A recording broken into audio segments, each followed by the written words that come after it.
Rabotai, we are on 15b2. Vayihi kirot hamelech, about halfway down the daf of Tetvav Amud Bet. Vayihi kirot hamelech et Esther HaMalka. So suddenly, as she comes in, she's faint. She's begging God to be with her. As we said, she felt Hashem disappear from next to her. She felt terrible in that moment. Vayihi kirot hamelech et Esther HaMalka. Amar Rabbi Yohanan. Gimel malachei hasharet mizdamnu la be'ota sha'a. She had three malachim that came to her in that second when she felt that low right before the miracle itself. Echad shigbiat tzavara, one that lifted her neck. She was stooped over. First of all, because she was fasting. Second of all, because in fear. Third of all, because in depression, sadness over the fact that she felt that God had left her. What pasuk did we quote? Eli, Eli, lama azavtani. My God, why have you left me? Okay? So her head was down. One of the angels came and lifted her head. And one that instantly gave her a glow up. Boom! Made her look gorgeous, beautiful, acceptable in the eyes, fetching, like they would say in England, in the eyes of the beholders. And one who stretched the sharvit, this scepter, all the way towards her, the scepter that would decide between life and death. Now, I want to point out two things on this Gemara that I think are important. Number one, the first thing is that we experience these three malachim in different iterations throughout time. By Abraham? Excellent. By Abraham and Sarah, where the three angels come, each one of them does a different thing. But not these three guys. Well, we'll see. We'll see. We don't know who they are. Okay. I would assume that at least one of them is present here. Why? Excellent. Nailed it. Jonah's on fire. Right? We had three angels and the story of Abraham Avinu. One of the angels, Raphael, came to heal Abraham. Yeah. And also, one opinion is to save Lot. One opinion is they did the same thing because they were both in the track of healing. One malach does not do two jobs. Okay? So therefore, over here, each of these three jobs was seen as a distinct mission. And therefore, the malachim came each one to do their job. One would imagine that the lifting of the head was refuah. He was making her feel better. The second one is mashach chut shel chesed alea, made her look more beautiful.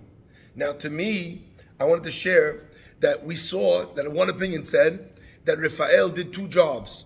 Why? Because the job of healing Abraham and the job of saving Lot's life were both in the track of refuah, which tells me that if you needed three malachim here and not two, that it wasn't that she was feeling unwell and therefore he needed to lift her neck.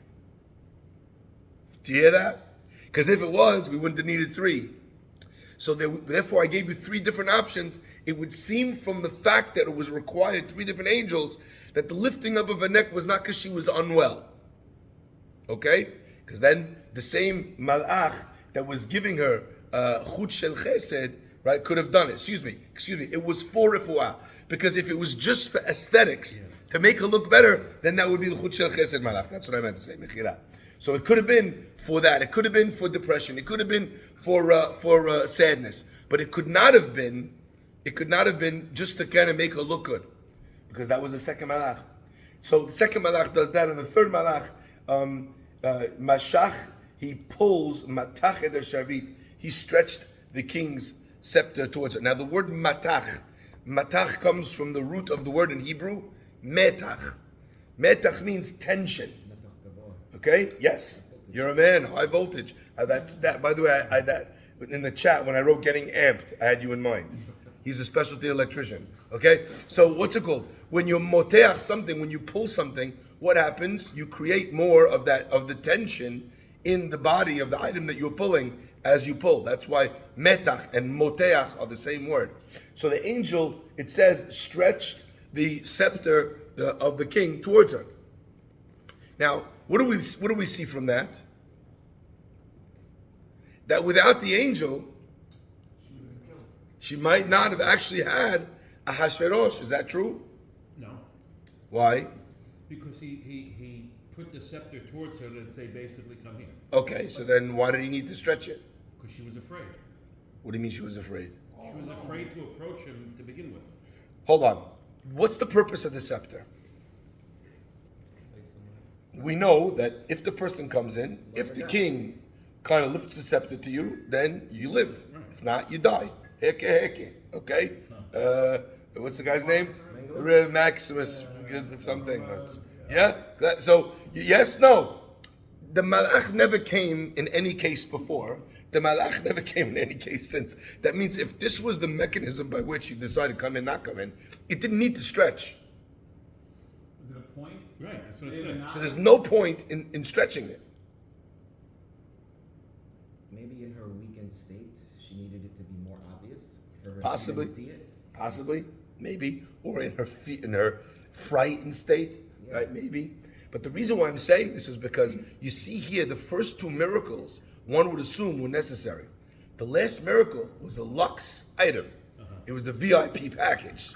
Hashem did something that was unnecessary, potentially for Esther, but the miracle was there in order to be able to make her perhaps see that God was on her side. But in point 24, it says that it was extended towards her because she was weakened. But I still don't understand what the She have to touch the scepter? necessity of it is. So It's again, broken down to some places. in your note that you're quoting, the fact that it reaches her, so what? Now what? She's going to hold on to it? She have to touch it? No. Is that a thing? No, I don't think so. I mean, I never You saw saw it. that anywhere? What? That she touched it. Maybe she did. It doesn't list in the Megillah that was necessary. Either way, the scepter stretched out all the way towards her. Towards her. And the Gemara now asks, how far did this scepter stretch?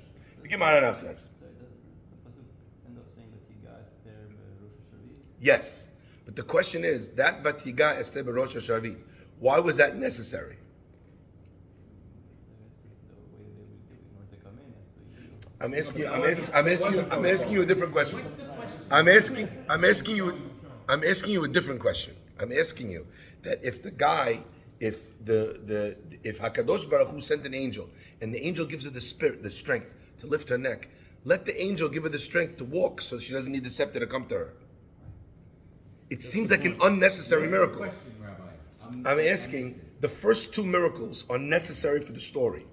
The third miracle seems to be an over-the-top, unnecessary miracle. Why did Achashverosh put the scepter? Why did the angel pull the scepter closer to? Closer Why to not Esther. push her forward? If he already did two things, why not do the third to Esther? Hold on, let me just finish. Let me finish this Gemara, and it will become even more blatant. Says the Gemara, how long did it stretch? It went from 2 amot to 12. So it went times 6. How much is an amma? An amah machloket between 1.5 to 2 feet. So the reason why there's a machloket is because an amah is from here till here. So obviously it depends on the person. The question is, what's the average person in an amah? He's a little longer. It probably wasn't a miracle for Esther. It's probably a miracle for Hashverosh. So Tone Pesim is kicking in already. I love it. But I want to show the distinction for a second. Hold on. So it went from 2 to 12. Okay, that's Rabbi Yirmiyah. Says the Gemara, some people say, no, it went from 2 to 16. Now, interesting. It seems like no one is disagreeing on how long the actual scepter is. Starts at 2. The other guy is disagreeing on how long it stretches. It stretches till at 16. So how much is 16 minus the 2? 32 could be 14. 14. It stretches 14 14. amot, 14 yeah. amot. Okay. The Amrila ad 24. 24. How long is that? 22. Okay. The Matnita Tana in the Braita it says how long did it stretch? 60, which means it stretched 58. Okay. Now the Gemara continues and says something on the side, and then I want to just skip a little bit. The Gemara will come back to this. Just skip a few lines. There was a tradition that was passed down all the way from from the rabbis. That how long did it stretch? Matayim, 198 the story. stretched. The whole story of Purim should have ended right there. One would imagine. Achashverosh holding the scepter, all of a sudden thing goes, what goes on? One would imagine. By the way, in this moment, he should have trademarked that. He could have killed it for Pinocchio. This would have been amazing. Okay? Now, the scepter stretches 198 feet. Okay? From 198 amot, which is almost 400 feet. Okay, so it's an absolute blatant miracle. Now, what's the difference? I think Ray already picked up on this. The last miracle over here is unnecessary. You're giving Esther strength and lifting up her neck, so give her more strength and let her walk and continue the charade. So Ray's first answer is no. The miracle was not for Esther, it was for Ahashverosh. But the first two miracles were also, the answer is Ahashverosh did not realize that the first two miracles happened. Because they happened within Esther. Well, why did he need a miracle to happen? He doesn't Sorry? need a miracle to happen. He says, come in. No, not for the come in. To change Ahashverosh's state of mind about what he's going to do about this Jewish problem. Awareness, mindset. Right. Okay, now remember, at this point, even if he thinks Esther had this miracle happen to her, he doesn't tie that into the Jews at all. He doesn't know she's Jewish. So at this point in the game, all he thinks is that maybe this Jew is a sorcerer. You get it? Yeah. There's no reason for him to even link the miracle. So I have an alternate pshat, I think, over here. So if the miracle leads you, we talked about this yesterday in the class on Shabbat, right? If the miracle leads you to make a good conclusion, I understand. That's the point of the miracle, to help drive a conclusion that you understand. So you want to kill the Jews, okay, good. Now this G comes in, my thing stretches, she's Jewish, I shouldn't kill the Jews. I get that. But if you don't know she's Jewish, what happens? Stretches toward you, I feel like thinking to yourself, what have I smoked today? That's all you're thinking, right? It doesn't go anywhere, that miracle. She then comes in and she asks him to have a party. What happens at the party? Nothing. Let's have another party. We know that he didn't call her, so it was already a risk that she came. It was a risk, correct. So the fact that his thing extended, it's like, oh, I gotta take it easy. My point is, the miracle doesn't go anywhere. Doesn't take Achashverosh's thought process. It's just so weird. So you could argue and say, okay, he has this thing in the back of his head that weird things happen to Esther, and then when it comes out she's Jewish, then Achashverosh might plug the two together and say, you know something, I really shouldn't start with the Jews because they have this really amazing trick of stretching scepters.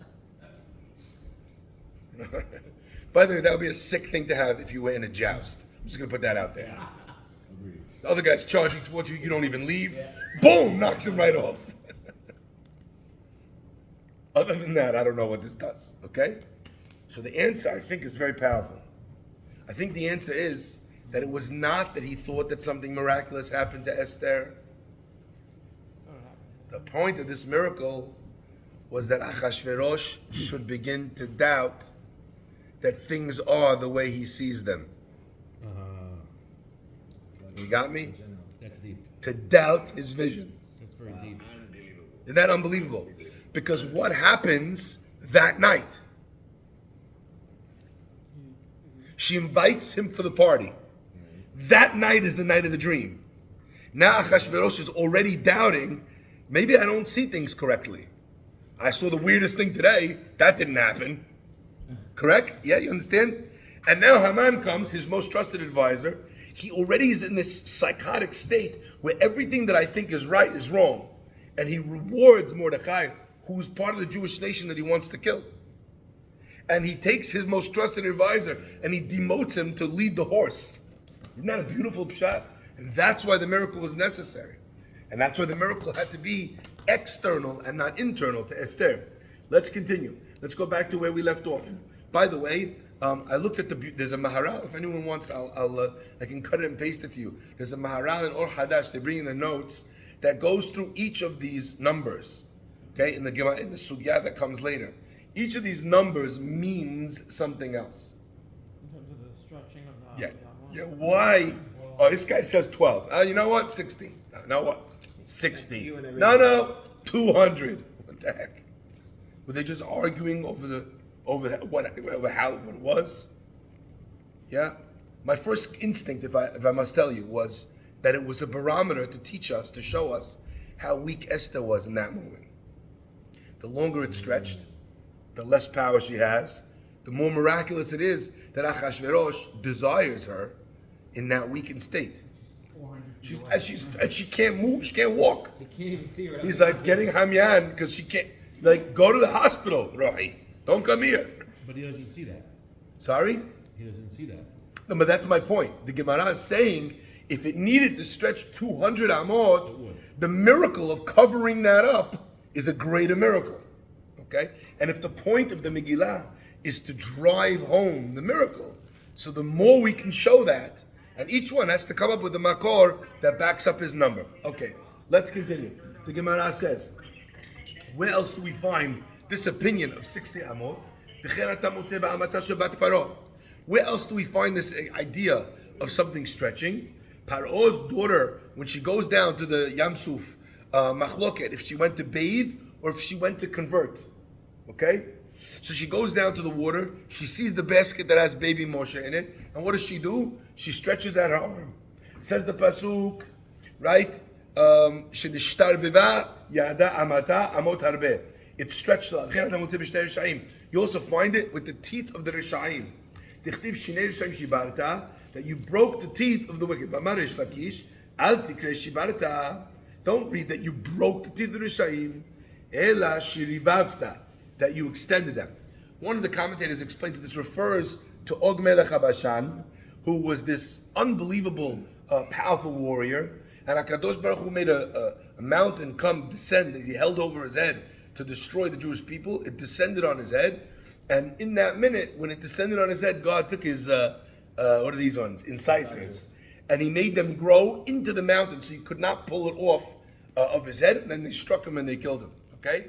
So again, you find this idea of something extending, and how much does it extend? It extends 60 amot. And the idea of 60 amot, again, there's different opinions as to how to understand this. Is this a physical measurement, or is this an idea? Is this a concept in spirituality? I'm just going to give you one example of this concept in spirituality, okay? Just one. Yesterday we talked about, in the class, we talked about the 42-letter name of HaKadosh Baruch Hu. And we explained that the 42-letter name of HaKadosh Baruch Hu, where does it appear?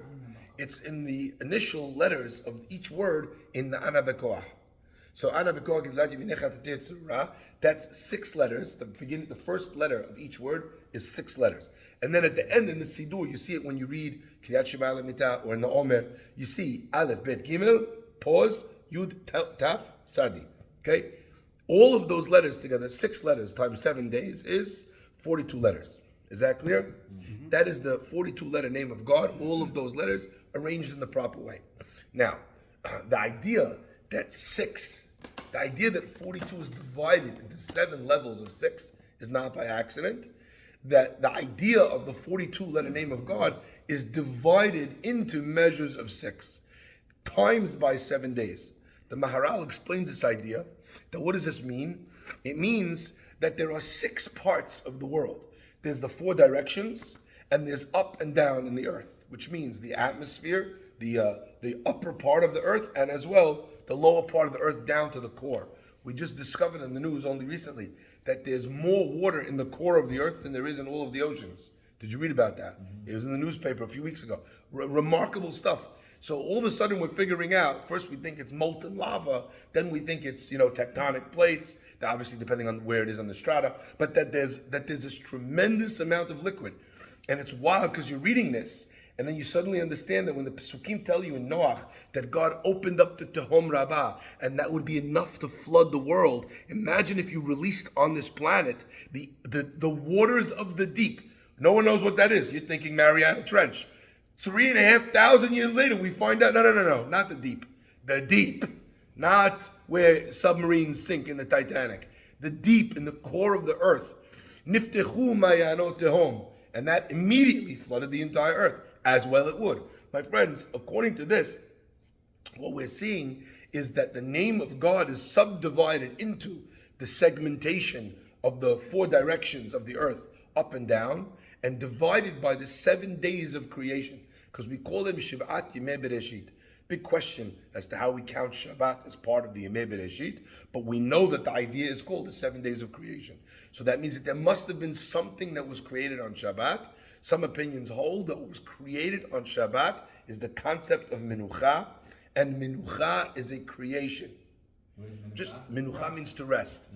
So most people assume that rest is the lack of work, but in actual fact, rest, peace of mind, serenity is something that you actually have to work to create. So minucha was also a creation.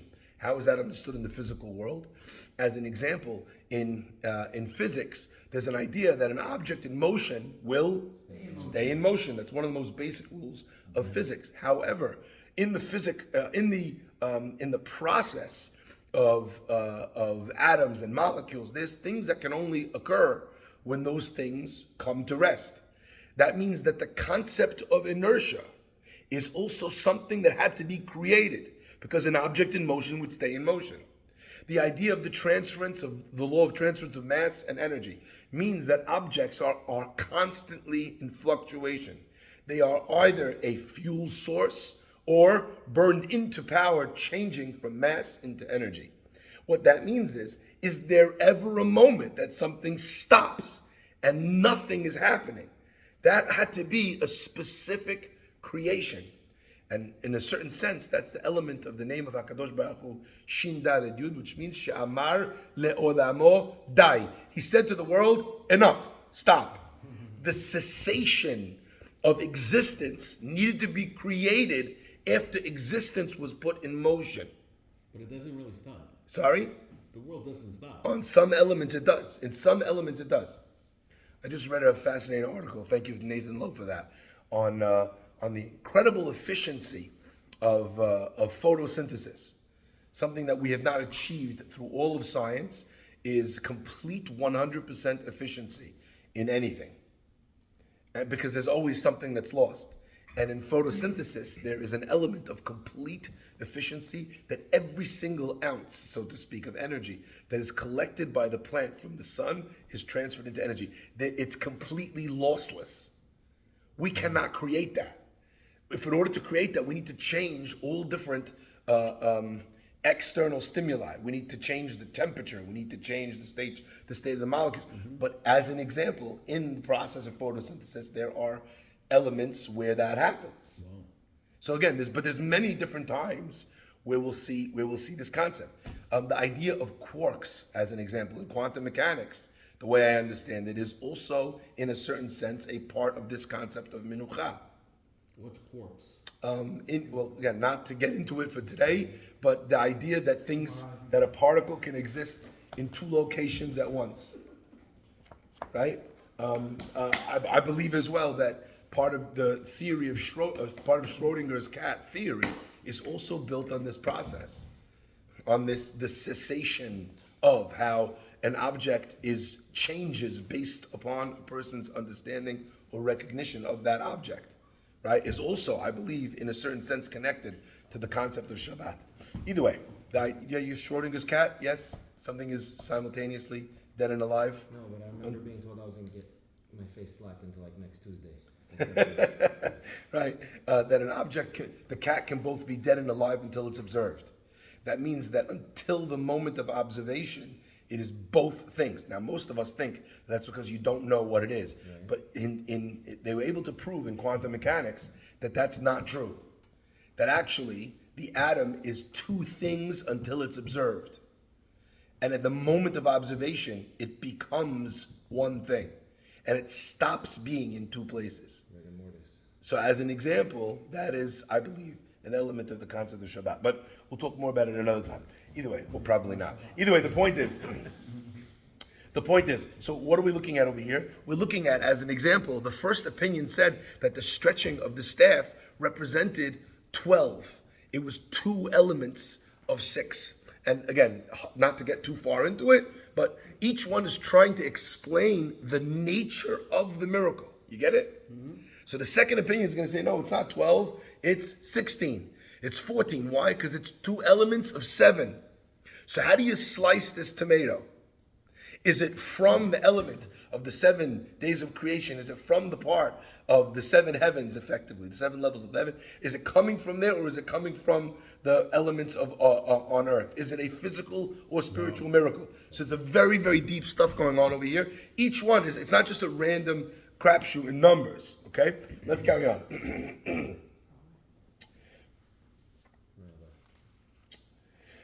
Vayomer la hamel. Oh, that we did already. Rabbi Bar Ofra Rambam Mishum Rabbi Eliezer Sheshmo Sheshama Mirabo Verabo Merabo. Matayim, he heard that it was 200 amot, and that's how far it stretched.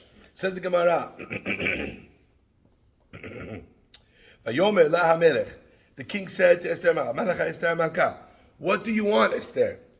Ma bakashatech. What are you requesting? Al Hatzia Malchut Vateas. It's do you have it set on 74 for a reason? Is it? Why not? I'm dripping right now. I think is it. It's the schedule. Oh, it's the schedule. Okay. You just ask. I know. I was just wondering if there's a logic. If there's a logic, I'll go with the logic. Okay. Because 74 is the number. I'm joking. The king said to Esther, Malach Esther, that's probably the coffee. Wait, you're getting hot because I'm drinking something hot. Why? What do you want, Esther? What are you doing? Stop asking me about the temperature, Esther. Out with it. If you want to be colder, just tell me, Esther. Right? Until half of the kingdom, and your request shall be done. The Gemara says, what does it mean? Ad chatzia malchut, until half of the kingdom. What was he trying to say to her? Velo kol malchut. I'll give you half, but not the whole. Velo davar shechotzetz la malchut, and not something that breaks or halves the kingdom. Two ways of understanding what that means. The rebuilding of the temple. If you want the rebuilding of the temple, I'm not giving it to you. Why? Two opinions. One, because it was the actual epicenter of his kingdom. So geographically, it would split his kingdom in the middle. Okay? The other opinion is, no, not geographically, but politically, it would split the kingdom. But he doesn't know if she's Jewish. Yeah. Exactly. Excellent question. He doesn't know she's Jewish. Two ways. I understand a way out of this. If you remember in the beginning of Megillah, we discussed how Achashverosh was very nervous. They were all very nervous that God was going to kick in and kill everybody. But they made cheshbonot about the years passing. Okay? But remember, they were nervous about that. He wouldn't have had the party if he wasn't nervous. One way Right. to understand this is that Achashverosh is hedging his bets in case she might be. But that's how fear-based this guy is. I don't know who she is. She could be anything in the world, but maybe she's Jewish and that's what she'll ask me. And if I told her already, I'm going to give it to her. Remember, there's a Persian thing that once you say you're going to do something, en lahashiv, can't pull it back. Okay? So he's nervous. He don't want to give her the thing. As it means, That doesn't include money. that's a strike that from the record. Okay, so what are we saying? What do we say? That's the first one. Second item on the second way of understanding it is actually, if you remember, there's a very famous expression we visited in Masechet Ta'anit, where the Gemara told us that actually many nations came to the Beit HaMikdash to sacrifice korbanot. Right. And we also added to that, if the nations of the world would have known what the destruction of the Beit HaMikdash would have done for them, the lack of beracha that they would experience from the Beit HaMikdash's destruction, they would have surrounded it with soldiers and protected it from being destroyed. Achashverosh also understood the nature of the Beit HaMikdash. So there was a possibility that a non-Jew would ask for the rebuilding of the temple. Then would it not, that And I would can have been- prove this. According to the opinion that says that the reason why I didn't want to give her the Beit HaMikdash was not geographical, it was political, right? I can't give you something that's going to split chotzetz, that would split the Malchut. What split the Malchut? Only the Jews want it. No. That means that there were many other adherents. That the temple of the Jews was a very holy thing. By the way, today, in modern day Iraq, in modern day Iran, in modern day Yemen, if you travel in modern day Morocco to all these Arab countries, and you visit some old cemetery or synagogue, there'll be an Arab guy who has the key to the synagogue, to the grave. It was given to him by his father, who gave his father's father, and it's the biggest honor of their life that they hold the key to the place of this very holy man, of this very holy synagogue. It's considered to them a sacred duty. And many of them, today you have Jewish travelers going back, maybe you give the guy a tip, okay, fine. But back in the day, there would sometimes generations where a Jew didn't come, and they would go in and clean up. It's not an uncommon thing for someone to actually realize that there is a sanctity to Jewish things. And by the way, I don't know if you're following the story, and you could be cynical that this guy in Sweden actually did not burn the Torah because he was worried about international pressure. I don't believe it for a second. The guy got permission from the government to burn the Bible outside of it. He came the next day with a Quran and a lighter. He threw the lighter on the floor. He says, actually, in Islam, it's not considered a good thing. We're not supposed to burn religious texts. I have no intention of burning it. I just wanted to draw attention to the fact that there was another Quran that was burned in Sweden, and nobody said boo. Now, you could be cynical and say, oh, the guy caved to international pressure. Who's this guy? He's a random dude. He doesn't have international credentials. And by the way, he has far more people who would be happy for him, who would consider him, raise his profile if he did burn it in the Arab world, than the people that are complaining against it in the Jewish world. I actually buy what he's selling. Okay? So, Achashverosh was also worried about the fact that maybe a non-Jew would make the request to rebuild the temple. And that's why he had to throw in the clause. But here's another opportunity for us to understand how powerful the temple was in the eyes even of the non-Jews in the region and in the time. Continues the Gemara. Esther said, let the king and Haman come to my party. Why should you bring Haman? This guy's the worst. You want to convince the king? Convince the king. Why are you bringing Haman into the mix? So the Gemara is going to bring many different psychological understandings as to why. Anyone want to hazard a guess before you read, unless you read ahead? Anyone want to hazard a guess? Why would you bring Haman to this party? You're trying to convince Achashverosh against Haman. Yeah, but not yet.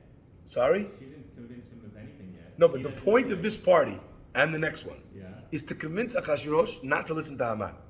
One would imagine that would be an easier job without Haman there. No. Maybe she knew he'd put his foot Why? It's always harder. It's Sorry? always harder. He said, she said, if he's not there. No, wait a minute. There was a This decree. guy is a horrible guy. There's a decree already. I think to set him up. Go ahead, what do you mean? I think she wanted to get him all hyped up like he was. He was the guy. And then she had Ruach HaKodesh to know, assuming she knew, there's my take on things, that That he'd fall. Achashverosh was going to do what he did. And Haman was going to do what he did. And, when a guy's that high up, comes way down, you get more hana out of that. Okay, very good. We're going to see that's one of the answers of the Gemara. Excellent. Anyone else? Isn't it also that Ahasuerus got very jammed up because Excellent, yes. Jammed up because he thinks maybe there's something going on with them. Excellent, yeah. That's what I No, thought you see, were you're going. saying cool. That's where I thought you were going. He's saying between the two. These guys are together. They're hooking up. Why am I back? Okay? Excellent. Second idea. We'll see exactly what Esther says in the Gemara in just 2 seconds. Any other selection? You actually gave two. Number one, you said maybe there was a relationship between them. And the second thing you said was, look, maybe I'll have a chance for him to put his foot in his mouth. Okay? So those are two separate answers. Did she know him from Mordechai? When Mordechai I don't bought know. him as a slave? I don't know. It doesn't say that anywhere, as far as I know. Okay? But I'm assuming that she would have known him from around the palace. No. This is but his most trusted if advisor. She was married to Mordechai, Yeah.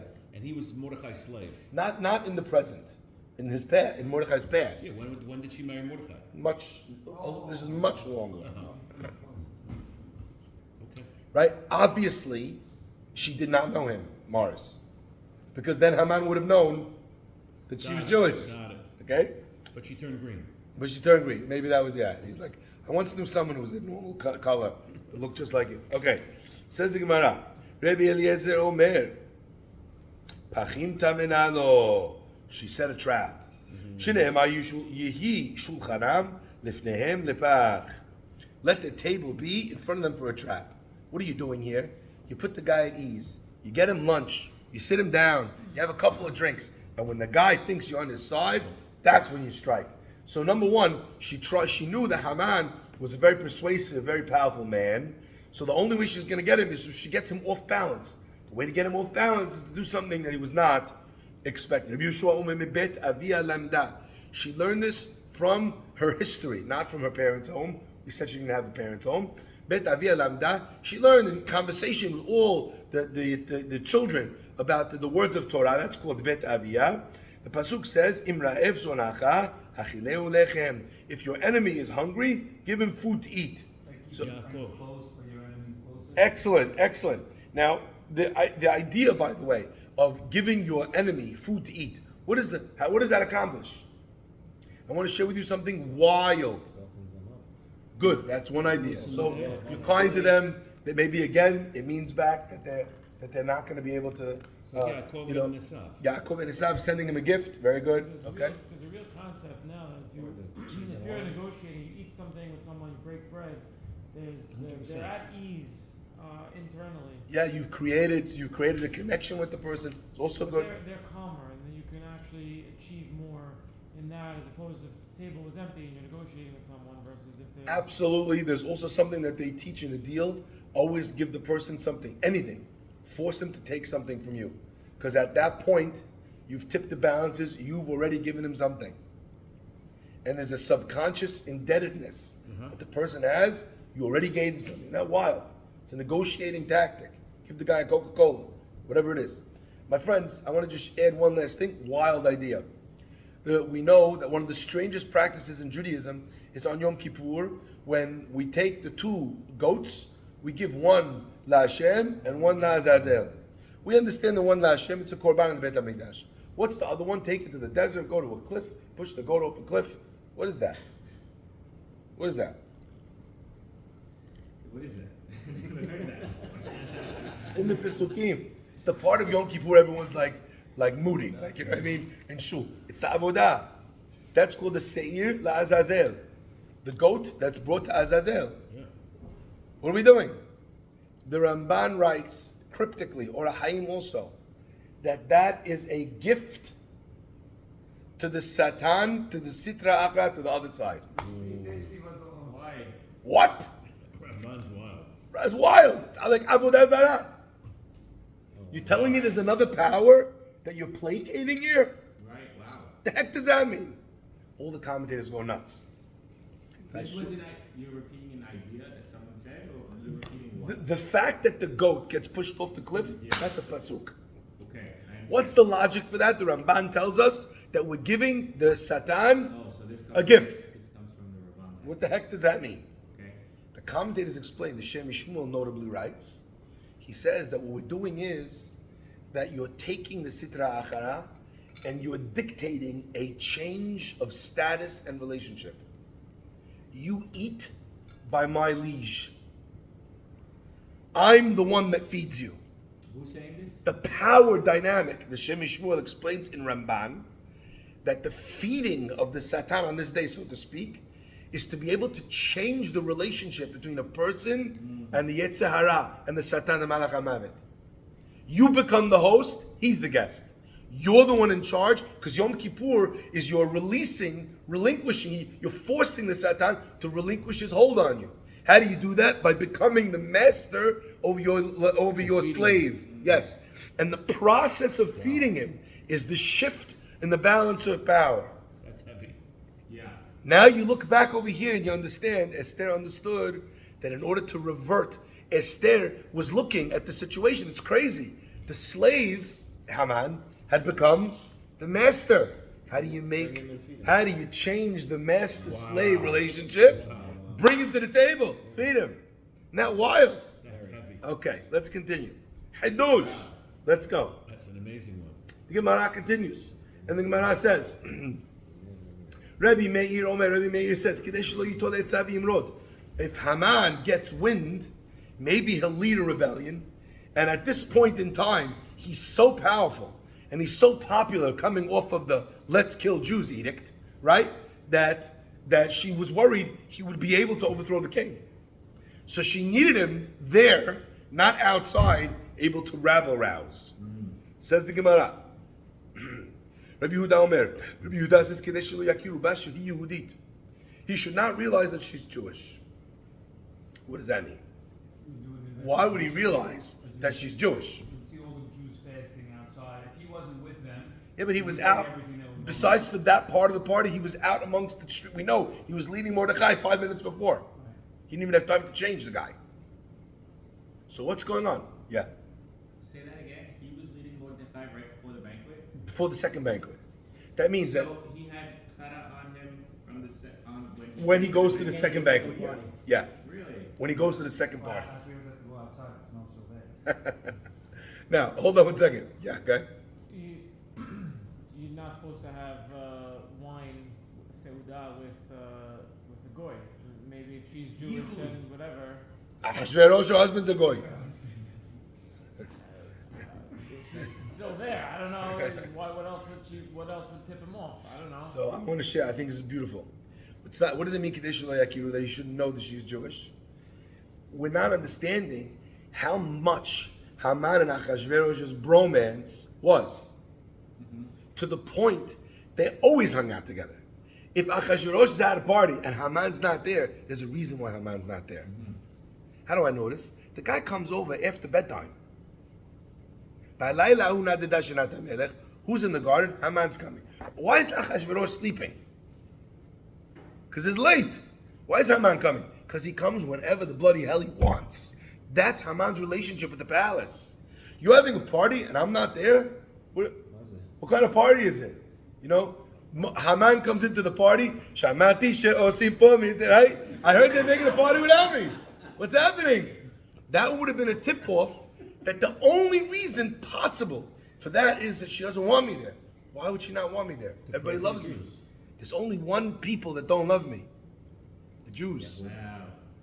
Okay? So each one of these reasons reveals background information about what's going on behind the scenes. But if she didn't say and make sure Haman's there, she also didn't say make sure he's not there. So if they have such a romance, he would have been there regardless. Well, not if it was her I party. didn't crash back then. No, Rabbi Nechemia says, "Kidei shelo yomeru Yisrael, achot yesh lanu bet hamelech." This is wild. Esther knows that whether she wins or loses this battle is going to be up to what? The prayers of the Jews. The minute they think, oh, Esther's got our back, we have Chuck Schumer Yisrael, like he loves to say all the time.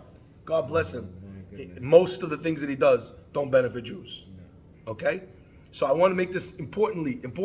When you think you have a guy in the palace, what do? You rely on the guy in the palace. Esther makes a counterintuitive move so that every Jew should think to themselves, Esther, what has she done for me lately? Chalas. She's breaking bread with Haman. She's not going to save us. And then they would intensify their prayers to Hakadosh Baruch Hu. So she made a move that would make the Jews more afraid. So they would pray harder or enough to Hakadosh Baruch Hu. V'yasichu da'atan min rahamim, and they would divert their attention from Hakadosh Baruch Hu. Rabbi Yossi Omer Kedei sheyeh matzui la b'chol et. She wanted Haman there at every minute because you know what? She could pick up on and point out any sort of thing that he says. Let's say Haman says, the other day I did this, and Esther would say, you did this? Surely it was the king who she could sow discord if she saw the right opportunity. She was looking, she didn't know where the salvation was going to come from.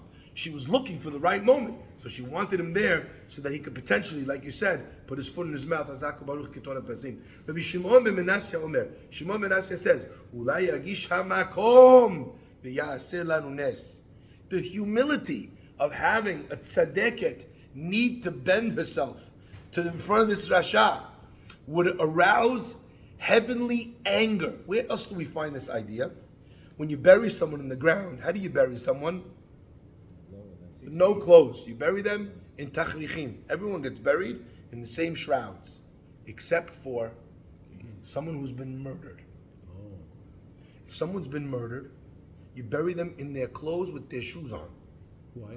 Because when they come to the heavenly court with their blood-stained clothes on them, the Gemara says it arouses heavenly anger and brings justice against the murderer. Yeah, yo. So we find that there are times when a person can actually arouse the heavenly justice. Why? By illustrating, by pointing out how unjust this is. Okay? Like Moshe Rabbeinu says, Lama yomeru Mitzrayim. You know what the Egyptians are going to say? What is he saying to Hashem? He's saying, what a chilul Hashem that would be. Esther is setting up a chilul Hashem. And she's saying, God, intervene. You want a tzaddik bowing to a rasha, kissing his apple? Intervene. Okay? אולי ירגיש המקום ויעשה לנו נס. רבי יהושע בן קרחה אומר, רבי יהושע בן קרחה says, אסביר לו פנים, כדי שיהרג הוא והיא. Sick, unbelievable one. Esther says, if the need arises, I'll make eyes at Haman, bat my eyes, smile at him, be friendly with him.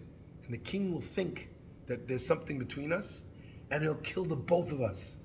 Wow.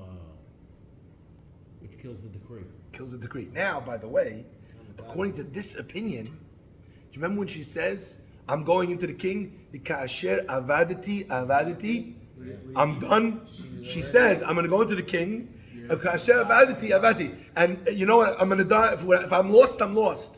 So we read the Gemara, Kasher avati means that if I'm lost, I'm never going to be allowed to be with you anymore. But according to this opinion, according to this shita, what was the aim of getting into the king? To ask for the wine party. What was her plan for the wine party? To pretend that there was an affair between her and Haman, and he'll kill the both of them. Doesn't Haman end up falling on her bed in the That only intensifies. That only intensifies the narrative, according to this opinion, that there was something between them. But in that case, he fell on her. It wasn't that there was something between them, because at that point Esther didn't need to play this card anymore. But that was like Yeah, but it kept her that was- innocence. It kept her Oh, out of 100%. that. But that was like the It's the paranoia. Straw that broke the camel's back. Yes, but my point is that now we really see, according to this opinion, the weight of those words. Esther was going on a kamikaze mission. She was not going in to save the Jews. She was going to give herself up as a korban for the Jewish people. She was winging it. Exactly. We'll see in just a second exactly how winging she was. Okay? So the Gemara continues. Rabbi Gamliel says, Hafach melech hafach fechan haya.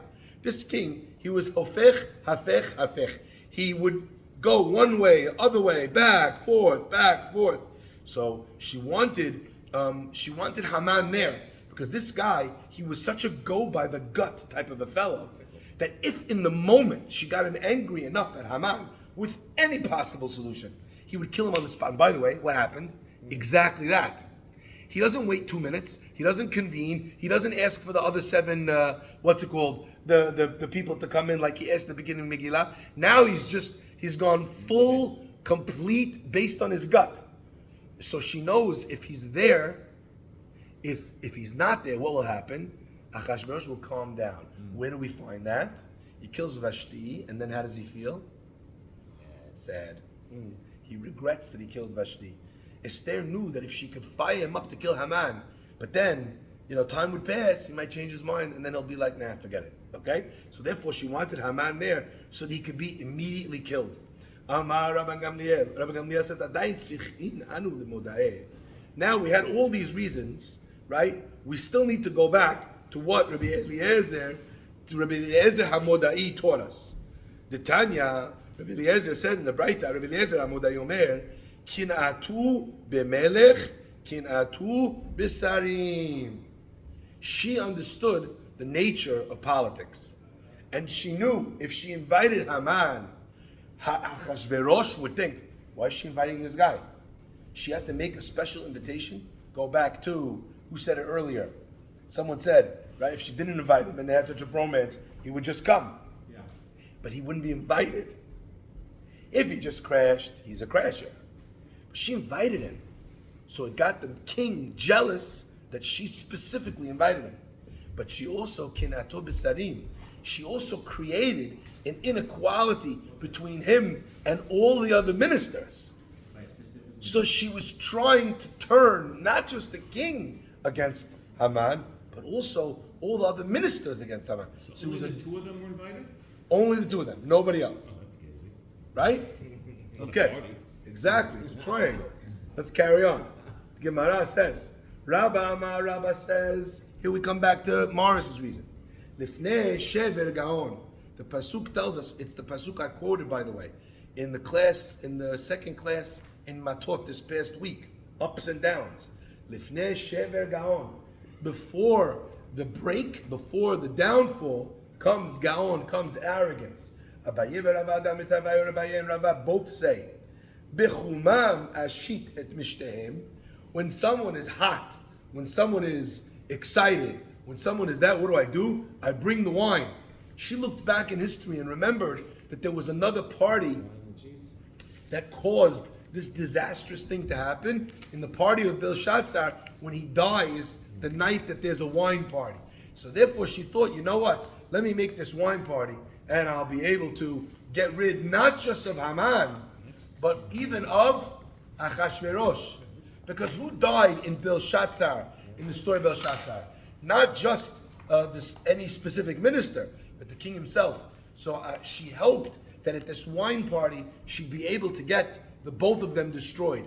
From the beginning of time, wine was synonymous with destruction, like in the story of Noah. Ashkeche, let's finish with this. Ashkeche Rabba bar Avua le'Eliyahu.